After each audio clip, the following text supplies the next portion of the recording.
Okay, I call this a very short story about why you should listen to Rick Grant. You would think that I would have learned this lesson by now, but obviously I haven't. For months now, Rick's been looking at my countershaft sprocket, my rear sprocket, and my chain, saying, "Hey Bill, those are getting pretty worn, you probably ought to change them," and also telling me that I have to change all three at once because otherwise they wear funny. Well, it's, 120 bucks for a chain, 10, 15 for a countershaft, 20, 30, 40 for a rear sprocket. I'm a cheap SOB. I don't want to do all that, so I'm thinking I'm smarter than Rick. I'm just going to push the envelope.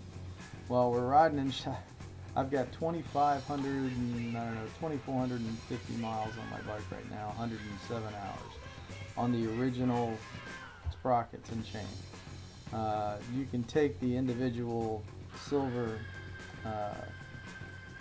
pieces and wiggle them between the links, like that's how worn it is, and you can also pull it off the back of it. Anyway, badly worn. So I was waiting until Christmas. I was going to ask for Christmas present. Got it for Christmas. On the soft choppy ride, when we did the 80 miles, I heard a funny crunching noise, and thought it was my kickstand. So I looked down, nothing wrong with my kickstand, kept riding, nothing happened. Got back to the house, and well, I'll let the pictures do the talking, but suffice it to say that Billy, you said you wanted to gear your bike down, that if you take a 14-tooth sprocket and remove every other tooth and make it a 7-tooth sprocket, it does not gear the bike down, and I can attest to that personally.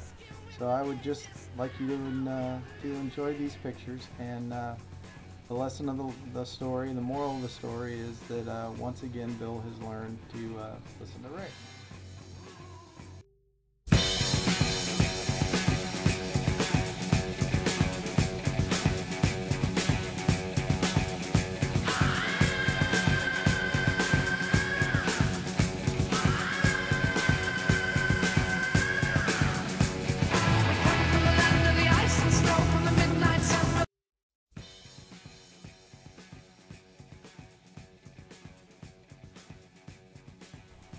Now, while I have clearly admitted my fault and my mistake in this matter, I would also like to point out that I have a 13-tooth brand new sprocket up front, a 51 back ab, a fair amount of much more rapid acceleration, hence greater roosting power in a muddy environment like we may be in tomorrow.